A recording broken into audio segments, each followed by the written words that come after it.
केंद्र के कृषि बिल को लेकर किसान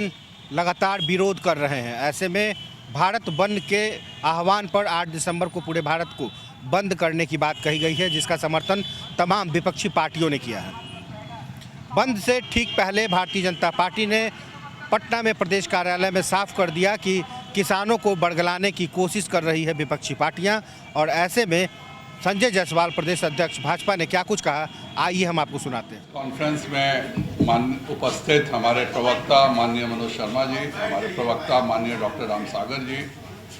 हमारे मीडिया के प्रभारी राकेश जी, अशोक भट्ट जी,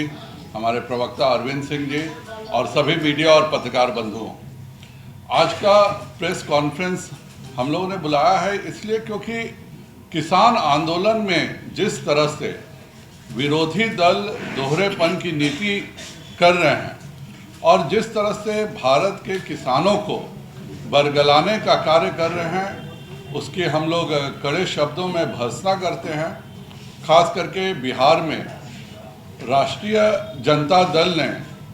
जिनके अध्यक्ष केवल किसानों से नौकरी देने के नाम पर जमीनें लिखवाने का काम किए हों और जिन्हें खुद नहीं समझ में आती होगी कि एपीएमसी एक्ट है क्या, वह भी इसमें कूद पड़े हैं। इसके साथ ही कांग्रेस ने इसका समर्थन किया है, जबकि मैं आप सबों के सामने बताना चाहूँगा कि कांग्रेस ने अपने 2019 के घोषणा पत्र में यह साफ लिखा था कि हम एपीएमसी एक्ट को निरस्त करेंगे और यह बात उनके मैनिफेस्टो के पेज नंबर 17 में पॉइंट नंबर 11 पर दर्ज है। तो जो पार्टी स्वयं अपने घोषणा पत्र में कहती है कि हम सरकार में आएंगे तो हम एपीएमसी एक्ट को निरस्त करेंगे और इसेंशियल कमोडिटी एक्ट को भी उन्होंने खत्म करने का वादा अपने 2019 के घोषणा पत्र में किया था, यह भी आप उनके घोषणा पत्र के पेज नंबर 18 में देख सकते हैं। उसी तरह से 27 दिसंबर 2013 को राहुल गांधी जी ने स्वयं कहा था कि हम सभी फलों और सब्जियों को हम इस एपीएमसी एक्ट से बाहर करेंगे, जिससे कि इनके दामों को भी कंट्रोल किया जा सके और किसानों का भला किया जा सके। उसी प्रकार जो हमारे विरोधी दल के दूसरे सहयोगी है शरद पवार जी, वह मैं खुद लोकसभा में साक्षी रहा हूँ, जब भी वह कृषि कानूनों के बारे में बोलने उठते थे तो वह जरूर एपीएमसी एक्ट के विरोध में बात करते थे। और 2010 अगस्त में और नवंबर 2011 के बीच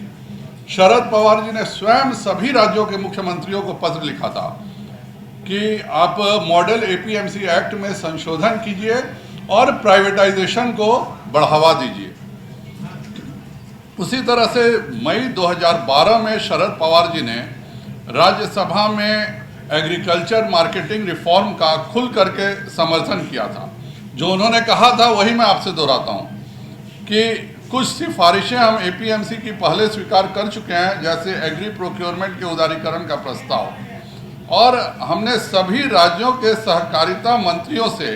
एपीएमसी एक्ट में संशोधन करने का अनुरोध किया है। उसी प्रकार चाहे डीएमके हो चाहे आम आदमी पार्टी हो, बल्कि आम आदमी पार्टी तो इससे भी आगे बढ़ करके जो हमारे केंद्र सरकार के कानून हैं उसको 23 नवंबर को लागू भी कर दिया। तो एक तरफ आप खुद दिल्ली में इस सभी कानूनों को लागू करते हैं और उसके बाद किसानों के साथ विरोध करने का नाटक भी करते हैं। इसीलिए मैं अपने बिहार के सभी किसानों को सावधान करना चाहूँगा कि ये सब किसान विरोधी पार्टियां हैं, न इन्हें कुछ समझ है न कुछ वो जानते हैं। एक तो एमएसपी जो है वह हर हालत में रहेगी, इस पर कोई विवाद नहीं है। मंडी सिस्टम हर हालत में लागू रहेगा। अगर हम बिहार की ही बात करें तो बिहार में हम व्यापार मंडल और पैक्स के माध्यम से अनाज खरीदवाते हैं। जितना हम लक्ष्य रखते हैं उस लक्ष्य को भी हम लोग पहुंच पाने में एक वर्ष से किसी भी कारण से असफल रहे, और उसी का कारण है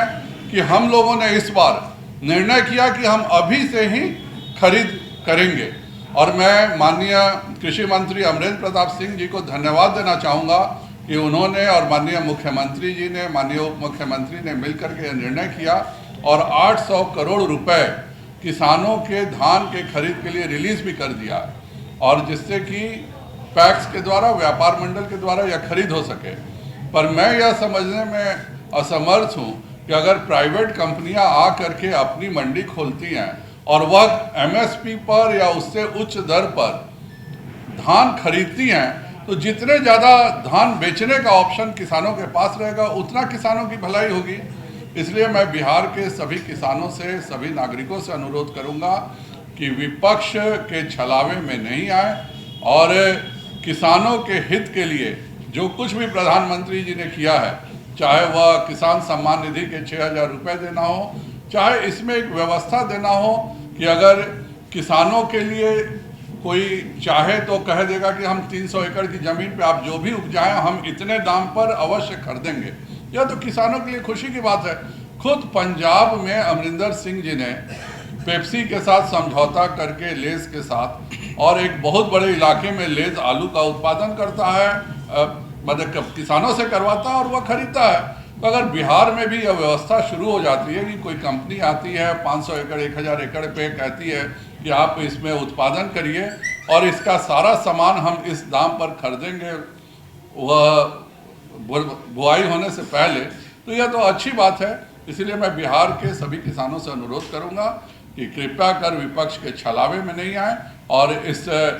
भारत बंद का जो नाटक कांग्रेस और उनके सहयोगी दल कर रहे हैं, जबकि खुद उनके घोषणा पत्र में शामिल है कि हम ये सब कृषि सुधार लागू करेंगे, वह लागू नहीं कर सके, इसी का अफसोस वह कर रहे हैं। इसलिए मैं सभी किसानों को आह्वान करता हूं कि कल के बंद का विरोध करें और माननीय नरेंद्र भाई मोदी जी के ऊपर इस बात का भरोसा रखें कि इस कृषि सुधार कानूनों से बहुत लाभ होगा। हम लोगों के पास सैकड़ों उदाहरण आने लगे हैं मध्य प्रदेश से, महाराष्ट्र से, जहां पर सीधे बेचने से किसानों को ज़्यादा पैसे मिल रहे हैं और यह भारत के हित में है। इतना ही मुझे कहना था। बहुत बहुत धन्यवाद। तो देखा आपने कि किस तरह से संजय जायसवाल साफ कह रहे हैं कि किसानों के इस बिल को, एमएसपी को शायद किसान नहीं समझ पा रहे हैं। विपक्षी पार्टियां इसे राजनीतिक मुद्दा बना रही है और इसी को लेकर भारत बंद का असफल अभियान होगा। लेकिन इतना कहते कहते उन्होंने तंज कस दिया आरजेडी परिवार पर भी कि जिस तरह से किसानों की ज़मीन को खरीदने की बात करती है आरजेडी, जी किसानों की ज़मीन को जिस तरीके से दान में लेती है, वो किसानों की बात क्या करेगी। फिलहाल सियासत के इस गर्म रोटी पर कल भारत बंद का आह्वान का कितना असर होता है, ये कल देखना होगा। सहयोगी आकाश के साथ Kumar Gautam, news for nation, Patna.